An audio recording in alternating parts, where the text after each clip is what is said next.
I am so honored.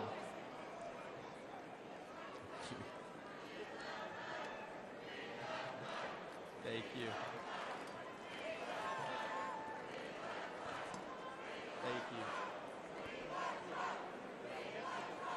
Thank you. Hello, Patriots.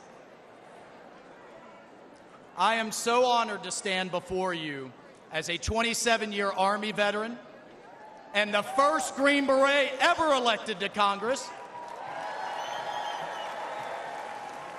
And I'm joined tonight by my beautiful wife, Julia, who, oh, by the way, has more combat tours than I do. Look, folks, we have deployed all over the Middle East, all over Africa, all over Afghanistan, and I have never in my lifetime seen the world falling apart like it is under Joe Biden.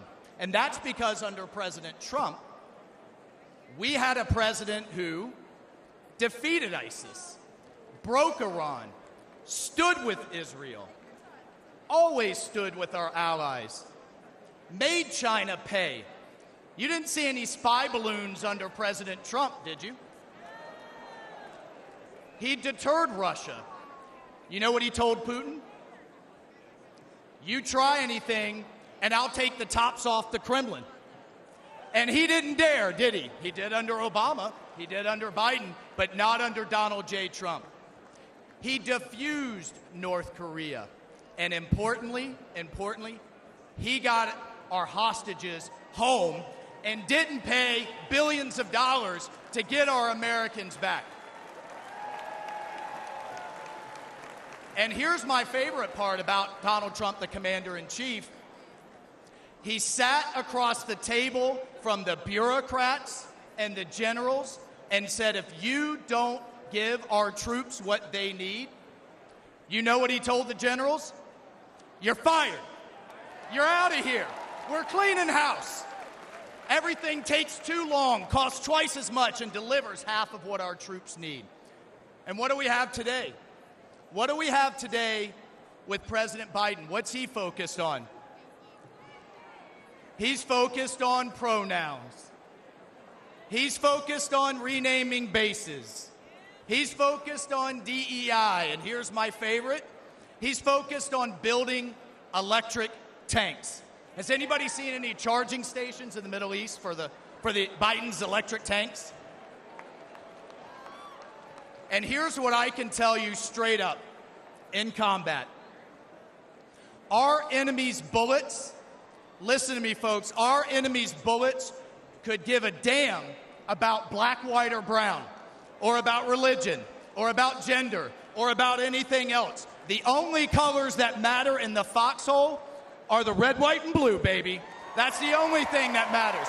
That's the only thing our military should care about. And that's the only thing our fellow soldiers care about. And that's the only thing President Trump cares about.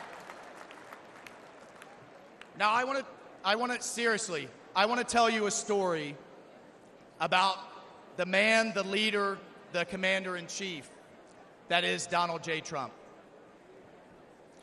We all remember Biden's disgraceful withdrawal from Afghanistan, the debacle and the stain on our national conscience that was. The 13 Gold Star families have to relive it every day, the ones that lost their sons and daughters that disgraceful day. Biden won't even take their calls. He calls it an outstanding success. He won't even take a meeting with them. Well, I called President Trump. We talked about it, and he said, Michael, I would love to meet them. Get them up here. Get them up here to Bedminster. He was scheduled, folks, hear me on this. He was scheduled to spend an hour with them. You know how long he spent? He spent 6 hours with them. He met each one. He listened. He cared. One of the moms kind of leaned over to me and she said, do you think he'll sign a picture of my son? I said, oh, hell yeah, he will. Please ask. He would be happy to. And he spent hours more. And if that wasn't enough, He then has them up to dinner. And at the start of the dinner, he promised them this. When he gets back in the White House, he will release all the tapes, all the videos, all the records, all the emails, and give these families the accountability and the transparency that they deserve and that they will never get from Joe Biden.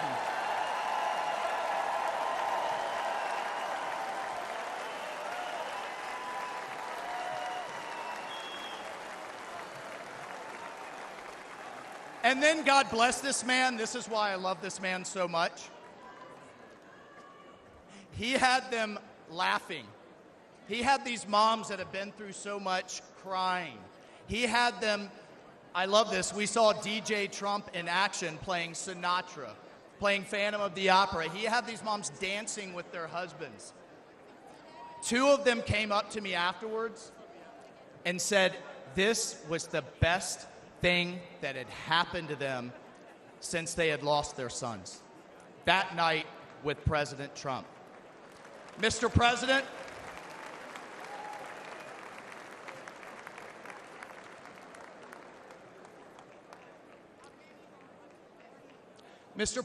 you helped them heal.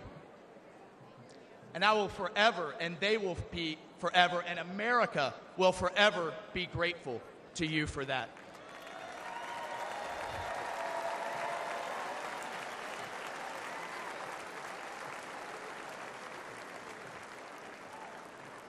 Patriots, that's the Donald Trump that I've come to know. That's the Donald Trump and the commander-in-chief we all know. That's the Donald Trump the media never wants you to see. That is the Donald Trump we must have as commander-in-chief back in the White House this November. We need it. The country needs it. The world needs it, because we will once again have peace through America's strength. God bless you. I salute you. Let's go fight, fight, fight, and let's win.